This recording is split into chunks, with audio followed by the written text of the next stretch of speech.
Then इसके बाद है 3.9, for the one dimensional motion described by x is equals to t minus sine t. आपको बताना है इनमें से क्या होगा। ये भी बहुत इजी क्वेश्चन है। इसमें हम ए को छोड़ के बी सी डी को पहले देखते हैं। देखिए आपको दिया है x is equals to t minus sine t. अब आपका v क्या होता है, dx बाई डी टी। तो dx by d t is equals to 1 minus cos t, sine t का डिफ्रेंशिएशन कॉस टी, ठीक। और ये है आपका v। अब आप v लिखें या vt लिखें, क्योंकि यहां पर we are differentiating x with respect to t, तो v is a function of t as well. अब आप बी ऑप्शन में देखिए, ये बोल रहे हैं vt is greater than 0 for all t is greater than 0।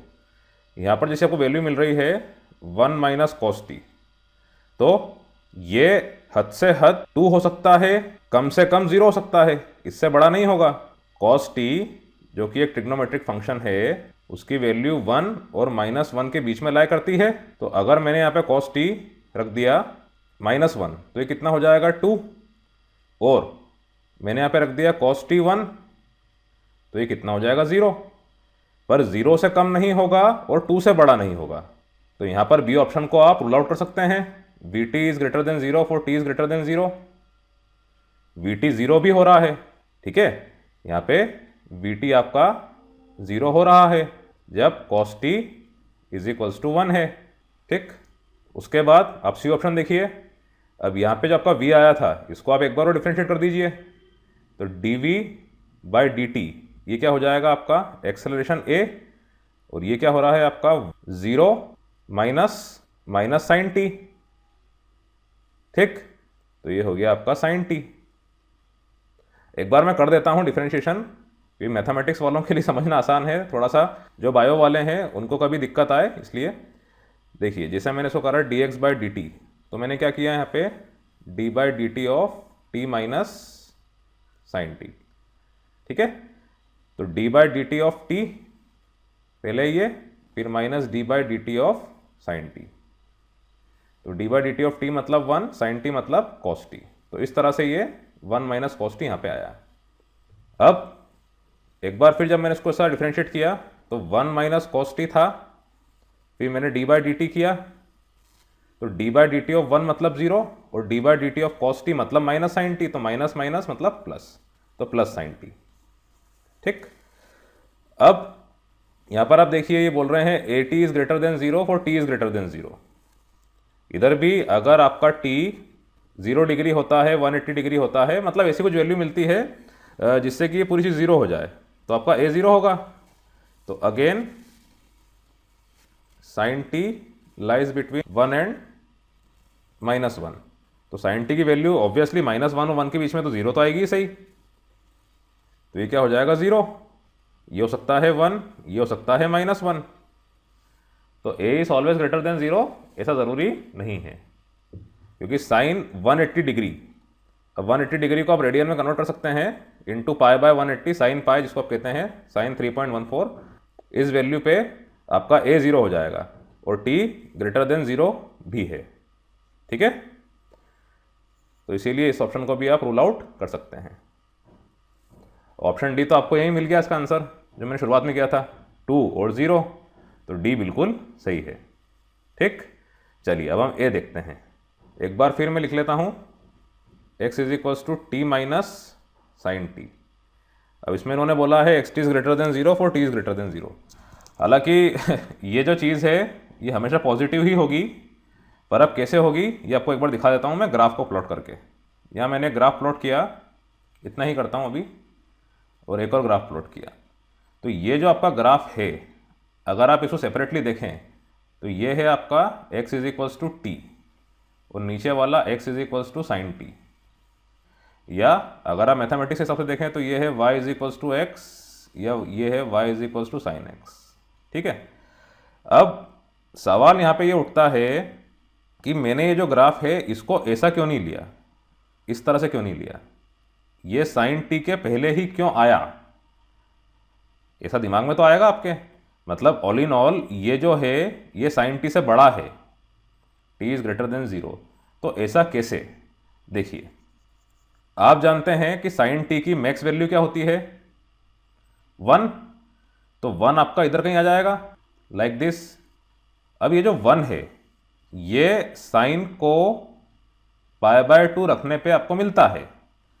जब मैं साइन π/2 करता हूँ मतलब साइन 1.57, क्योंकि पाई आपका होता है 3.14 डिवाइडेड बाय 2, तो 1.57। तो ऐसा करने पे आपको ये मिलता है 1, और ये होती है मैक्सिमम वैल्यू, क्योंकि साइन का ग्राफ बढ़ता हुआ जाता है।